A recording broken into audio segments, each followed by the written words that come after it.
Olá pessoal, sejam bem-vindos ao nosso canal Diário Correspondente. No vídeo de hoje eu vou dar continuidade a uma postagem que eu fiz essa semana lá no Instagram falando sobre honorários.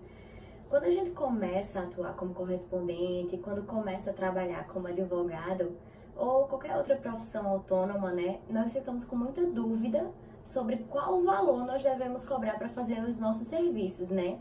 Então, assim, até mesmo diante das situações que eu passei no início, as dificuldades que eu tive e também sugestões que recebi aqui pelo Instagram, resolvi fazer essa postagem e resolvi fazer o vídeo de hoje focando especificamente em dos quesitos que você precisa levar em consideração na hora de saber cobrar o valor para aquela diligência.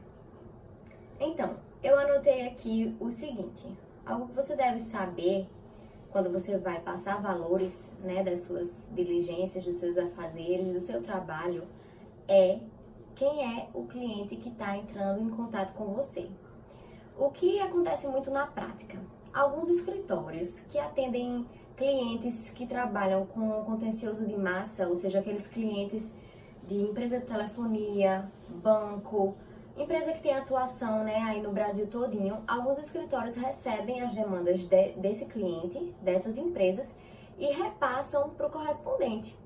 Aí o que acontece, via de regra? Essas empresas que trabalham com contencioso de massa, trabalham com um volume muito grande, diariamente são dezenas de diligências, audiências, cópias, enfim, tudo isso, né, que eles têm que passar para os correspondentes no Brasil inteiro. Eles costumam pagar um pouco menos pelas diligências. Por que isso é importante saber? E eu diria assim que é o primeiro passo na hora de você informar o valor das suas diligências quando perguntam. Porque esse tipo de cliente que trabalha com essa demanda de massa, como ele recebe um valor X para cuidar de todas as diligências, ele vai te pagar um pouco menos. Em compensação, eles prometem um volume grande, ou seja, como se você ganhasse pelo volume. Você tem ali uma diligência que não recebe tanto, que para um outro cliente, né, um cliente que não é de demandas assim, um cliente de uma demanda X especializada, você cobraria o dobro ou o triplo, às vezes até 4 vezes mais o valor. Ele diz que aquele valor é baixo, mas porque você vai receber muita coisa, né, muita demanda.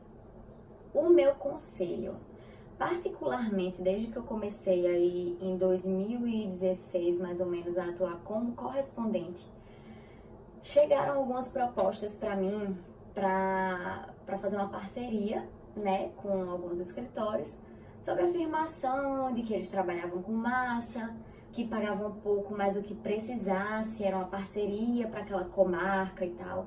Então, assim, pessoal, no início, quando eu comecei a trabalhar, eu aceitava algumas dessas propostas, mesmo sabendo que os honorários são o que costumam chamar, né, aviltantes, porque eu realmente precisava. Quando eu comecei, eu tava morando sozinha, eu tinha que pagar minhas contas, aconteceu uma reviravolta na minha vida, e eu precisava trabalhar, pagasse o que eles estivessem pagando, eu estaria lá fazendo.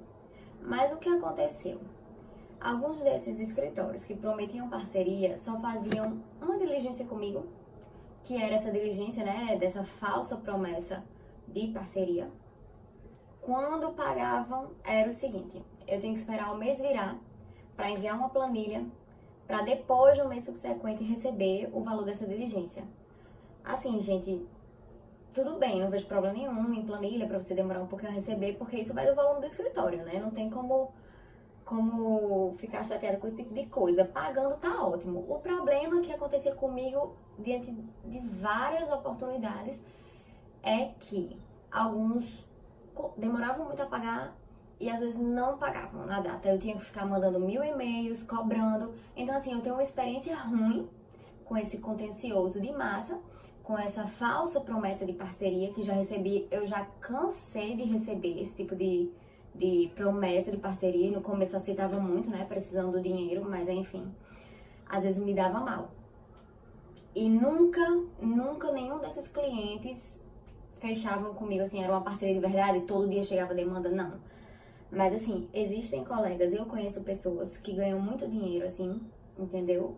Trabalhando com a massa, mas assim, é uma dedicação grande, né, porque o volume sendo grande, você tem que estar lá, né, uma dedicação bem maior, mas assim, eles se sentem confortáveis porque eles têm como se fosse uma coisa, eu não digo nem mais certa, porque como correspondente não dá pra gente trabalhar assim, né, ser uma coisa certa, mas eles se sentem mais confortáveis em saber que não, tá chegando, todo dia eu faço coisa para aquele escritório, e tudo bem, e aceitam valores mais baixos para fazer isso. O meu caso, hoje em dia não trabalho com esse tipo de cliente porque realmente não me chegou nada que vingasse, né? Sendo bem sincera. Mas os clientes que eu atendo hoje, os honorários que eu cobro, são para demandas especializadas. Por exemplo, uma audiência trabalhista, uma instrução penal, né, na área criminal, ou mesmo civil. Então, eu trabalho desse jeito. Cobra um valor mais alto? Realmente cobra um valor um pouco mais alto. Não tem como comparar, né, o da demanda de massa com um cliente específico que chega te contratando para aquele ato específico. Mas o que acontece? Em relação a esses clientes, você também consegue ter uma parceria. O que é que eu quero dizer? Sempre que aquele cliente, você fazendo seu trabalho direito, sempre que aquele cliente precisar de uma demanda, ele vai contar com você. Isso é muito real, muito real. Muitos, eu diria assim, acho que 60% dos clientes que eu tenho hoje não são clientes novos. São clientes que já fizeram algum tipo de trabalho comigo e sempre que precisam contam comigo. Inclusive, quando eu vim de Natal para Recife, que informei que estava aqui, enfim, ia começar a fazer coisa aqui em Recife, trabalhar como correspondente, teve cliente meu que não contratou mais o correspondente que tinha aqui para ficar comigo, para contratar os meus serviços. Então, assim, isso é fruto de muito trabalho, de uma dedicação muito grande que eu tenho com os meus clientes, de fazer um trabalho muito bem feito. Mas hoje minha dica para você é o seguinte: você tem que saber quem é o cliente que está lhe contratando. Porque você não tem como informar, eu cobro R$ 400 para fazer uma audiência, sendo que aquele cliente é de uma demanda de massa. Você não vai fazer nada. Sendo sincera, você não vai pegar nada, porque eles não vão pagar. Eles vão pagar bem menos. Então, assim, saiba quem é o teu cliente para você saber o quanto você vai cobrar. Tá bom? Então, assim, eu acho que esse é um ponto bem importante. Resolvi falar hoje um pouco mais dele e também falar um pouco mais sobre o que eu já passei nessa parte, né? Tive muita dificuldade no início da minha carreira como correspondente para saber, né? Até me acostumar a cobrar os honorários. Mas espero que tenha ajudado vocês de alguma forma, essa dica de saber quem é o cliente de vocês. E até os próximos vídeos, pessoal. Tenham todos um ótimo feriado. Curte a gente lá no Instagram, segue nossas redes sociais. Tchau, tchau!